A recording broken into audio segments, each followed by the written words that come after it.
Hi friends, good evening. இப்போ நம்ம சில்வரில் வந்து டாலர் சார்ட் பார்த்துட்டு இருக்கோம். டெய்லி சார்ட்டில் பார்த்தீங்கன்னா ஒரு பியரிஷ் அராமி வந்து ஃபார்ம் ஆயிருக்கு. இன்சைடு கேண்டல்னு சொல்லுவோம், அது வந்து ஃபார்ம் ஆயிருக்கு. இப்போ இந்த ப்ரீவியஸாக இந்த தேர்டு கேண்டல் கிரீன் கேண்டல் வந்து பார்த்தீங்கன்னா பெரிய கேண்டல், இதோடைய க்ளோசிங் வந்து பார்த்தீங்கன்னா 34.40. இந்த கிரீன் கேண்டலுடைய க்ளோசிங். பக்கத்தில் இருக்கக்கூடிய ரெட் கேண்டலுடைய ஓப்பனிங் வந்து பார்த்தீங்கன்னா 34.40.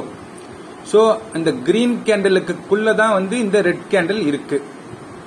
அதே போல இந்த லோ வந்து ரெட் கேண்டலுடைய லோ பார்த்தீங்கன்னா 33.93.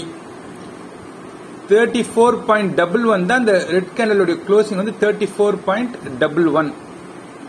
இப்போ இன்னைக்கு நடக்கிற கேண்டல் தான் இந்த கேண்டல். இன்னைக்கு கேண்டல் வந்து பாத்தீங்கன்னா இந்த ப்ரீவியஸ் கேண்டலுடைய லோ வந்து கட் பண்ணுது 33.93.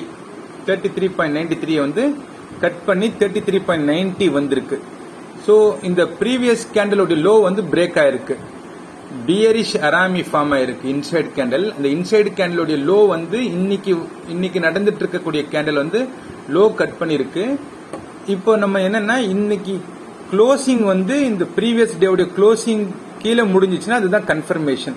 லோ மட்டும் தான் கட் பண்ணிருக்கு. 33.93 வந்து இப்போ 33.90 கட் பண்ணிருக்கு. ப்ரீவியஸ் டேவுடைய க்ளோஸ் வந்து பாத்தீங்கன்னா 34.11. இப்போ இன்னைக்கு கேண்டல் வந்து நடந்துட்டு இருக்கிறது பாத்தீங்கன்னா 34.08.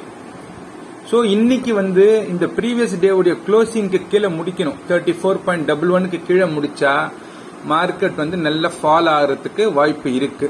அதுவும் இல்லாம இது வந்து டெய்லி சார்ட்ல இந்த கிரீன் கலர்ல இருக்கக்கூடிய இஎம்ஏ இது வந்து பாத்தீங்கன்னா எக்ஸாக்டா 33.80 கிட்ட இருக்கு. 33.78. ஸோ இது வந்து ஒரு மைனர் சப்போர்ட்.